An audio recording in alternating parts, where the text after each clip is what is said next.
नमस्कार। हार्दिक भाव स्वागत जनाऊँगी आम ओडिया भाषा साहित्य को।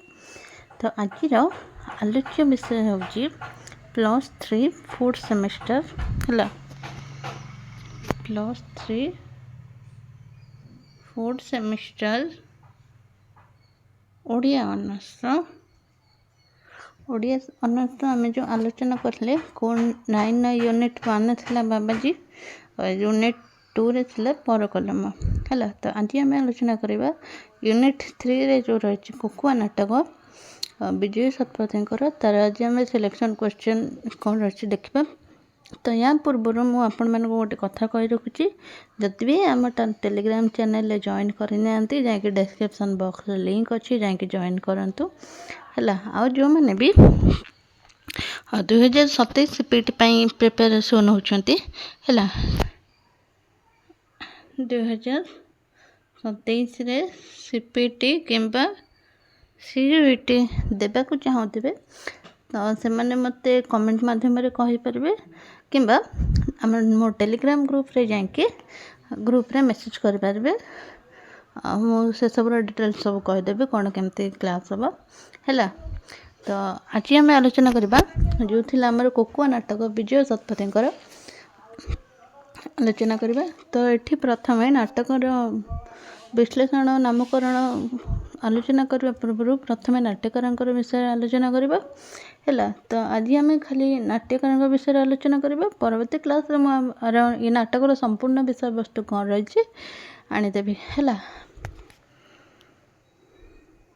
तो ये मु खाली टिके कही रखुची जे कुकुआ नाटक कौन थिला ना उत्तर आधुनिक काल रे जो केते जण स्रष्टा थे से विजय कुमार शतपथी कुकुआ नाटक अन्यतम। ता मध्यरु कुकुआ नाटकटी हूँ एक सफल सृष्टि। ये आलोच्य कुकुआ नाटक एक जीवन तथा समूह मानसिकता को अवच्छिन्न कर रखि किंबा भय संदेह अविश्वास हत्या किंबा आतंकर प्रतीकात्मक उपलब्ध कर नाट्यकार। जेपरिक समाज रे परिवर्तन कथा कही माओवादी संग्राम माने लक्ष्यच्युत होइथिबारु भयंकर परिस्थिति सृष्टि होइछि। जेपरिक एठी महाभारत रे कुकुआ उपाख्यान रे जेमिति कुकुआ निपात करने आसी निज निज मध्य लड़ाई कर ध्वंस हो जाते। बस आपण मानू खाली एतिक हिंट देदेली आज। आ परवर्ती क्लास रे आमे कुकुआ नाट्यकार विषय आलोचना करें। खाली टिके मन रखी दिंतु जे महाभारत रे कुकुआ उपाख्यान रे जेमिति कुकुआ निपात करने को आसी निज निज मध्य लड़ाई कर ध्वंस हो जाता जदुवंश अति आकर्षणीय भाव ये उपस्थापन करिसेंती है। तो चलतु ये नाट्यकार विषय आलोचना करवा। तो नाट्यकार प्रश्न कौन थिला नाट्यकार विजय शतपथी सृष्टि संभार संपर्क में तथ्यर उपस्थापन कर। तो ये विजय शतपथी कौन कहते जे नाटक रचन हाथ देवार अव्यवहित पूर्वर प्राय प्रत्येक स्रष्टा परी श्रीजुक्त शतपथी विजय शतपथी कवितारू सीमा सारस्वत जीवन आरंभ करथिले।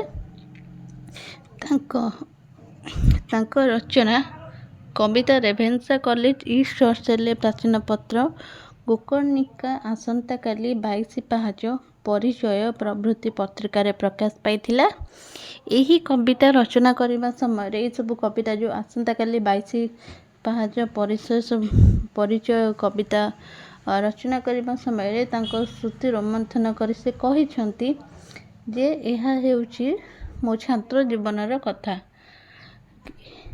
इंटरमीडिएट पढ़ुवा बेले रेभेन्सा कॉलेज ईस्ट हॉस्टेल रोथाए मु विजय कुमार शतपथी जीवन विषय कहते जे ईस्ट हॉस्टेल एक सुदृढ़ साहित्यिक और सांस्कृतिक ये नाट्यकार कहते जे एक सुदृढ़ साहित्यिक सांस्कृतिक परंपरा रही जहाँकि सबुज जुगर यही हॉस्टेल पुणी आधुनिक रूम रे रोथाए। सॉरी कालर ख्यातनामा लेखक यार अंतवासी थिले। जेपरिक ये नाट्यकार कहते जे 1969 1970 मसीहा बेलू यही ईस्ट हॉस्टेल जो रेभेन्सा college east hostel 61 number room रे रोहुଥାଏ सेतेबेले हॉस्टेल प्राचीर पत्र प्रकाश पाइबा बेस सदृश्य और शोभाषित कलेवर होता है। BA ओ रेभेन्सा रे MA पढ़ुला बेले विभिन्न कविता आसर रे जोग देवा सहित तांकर कविता लिखिथिले मध्य सही कविता मध्यरु मो निकटतर एजाबत किछि साहित्य होई रहिछि। केवल मन हेले सेगुड़िक मु पढ़े सत्य जेपरी जराजीर्ण पांडुलिपिर अधा निभि आसुथिबा अक्षर भितर किशोरीटिए कहे कि कौन मत भूलीगल मोर कौन कहवाको इच्छा हुए जानती नाई नाई भूली नाई भूलिबा मध्य संभव नुहे। यही कवितारे नाट्यकार कहते जे यही कविता तात्पर्य है नाटक लेखिले भी कवितार सूक्ष्म संवेदनशील और भावधर्म को मु मोर नाटक उपस्थापन करिछि। किंतु ताहा जो कविता 1980 मसीहा पर्यंत माने नाट्यकार एठी चाकरी जीवनर आद्य भाग पर्यंत मु केतेबेले केमिति कविता भी लिखुथिले सेगुड़िक गोकर्णिका आसंता काली 22 पाहाच परिचय यही सब पत्रिकार प्रकाश पाइथिला। किंतु परवर्ती समय रे एही कविता रचना को मुह फेराइबा पई मु नाटक प्रति मनोनिवेश कली हैला।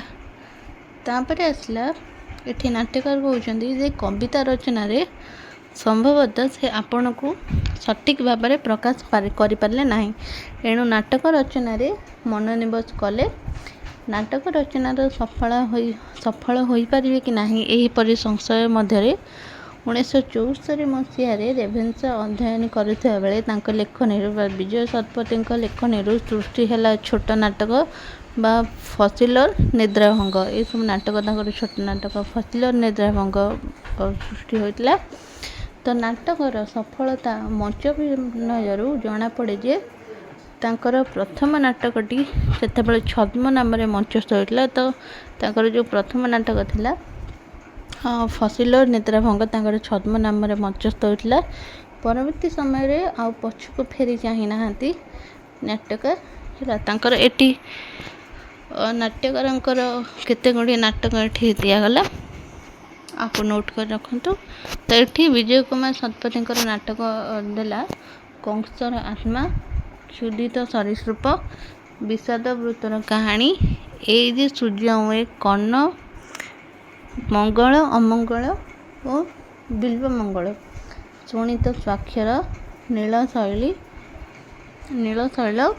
प्रलय परे कारागार कहानी पक्का पैसा देखी तामसा ये कोकुआ यहाँ विजय कुमार शतपथी नाट्य संभार है। तो कोकुआ हूँ सभा शेष कोकुआ नाटक है हेतिकी नाटक तापर आसला एकांकिका कौन सब रचना करते जे फसिलर निद्राभंग विवर्ण सहर पत्नी निर्यातना भोगी संग कपिल ध्वज प्रसंग ये सब करथिले जे वृंदावन शेष धूप एकांकिका हूँ रेवती एकांकिका निधूर्म पहाड़ कवि कल्पद्रुम ये सब एकांकिका से रचना करथिले। आउ तांकर केते गुड़िए देला नाट्यकार पूर्णांग नाटकर परिचय देला जे तृतीय पर्व लुहार मनीष माफिया ये सब देला जड़े कृषकर आत्मा को नहीं यहाँ सब तांकर तृतीय पर्वटा थिला पत्रिकार प्रकाश पाइला झंकार पत्रिकार हरिकृष्ण महताबंकर 1999 है। ये सब अच्छी कार्तिक पूजा संख्या 2008 2010 2013 है। तो युवा हूँ पूर्णांग नाटकर परिचय। तो ये लेखनी जना जाए जे नाट्यकार सृष्टि कर साहित्य समालोचना पुस्तक केते गुड़ी अच्छी हूँ प्रथम आसला कल्लोक और चिंतामणि एक दृष्टिपात है रक्तमाटीर स्थापत्य अंतर्दृष्टि औपन्यासिक नित्यानंद नूतन मूल्यबोधर नाटक प्रगतिवादी काव्य कविता ओडिया साहित्य प्रगतिवादी धारा गवेषणा संदर्भ समालोचना और पर्यालोचना ये सब तांकर समालोचना पुस्तक। ନାଟ୍ୟକାର ତାଙ୍କର ସମ୍ପାଦନା ଆଉ ଅଛି କେତେ ଗୁଡ଼ିଏ।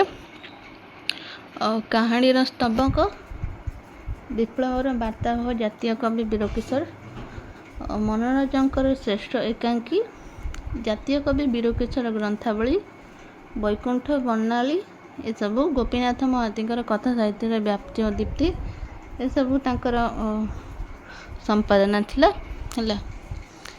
ତାପରେ ଆସିଲା ଆଉ ବି ତାଙ୍କର ଥିଲା କନକଲତା, ଯେତେବେଳେ କି ଯୁକ୍ତ 2 ଶ୍ରେଣୀର ସିଲାବସ୍ ଥିଲା କନକଲତା, ଯେ ତାଙ୍କର ଆଉ ଥିଲା ବୈକୁଣ୍ଠନାଥଙ୍କର ରଚନା ସମ୍ଭାର। ଏତିକି ଥିଲା ତାଙ୍କର ସମ୍ପାଦନା ନାଟ୍ୟକାରଙ୍କର।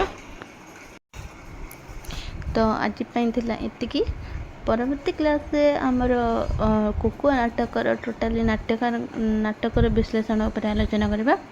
ପୁଣି ଦେଖା ହେବ ପରବର୍ତ୍ତୀ କ୍ଲାସ୍ରେ। ଆଜି ପାଇଁ ଏତିକି, ରହିଲି, ନମସ୍କାର।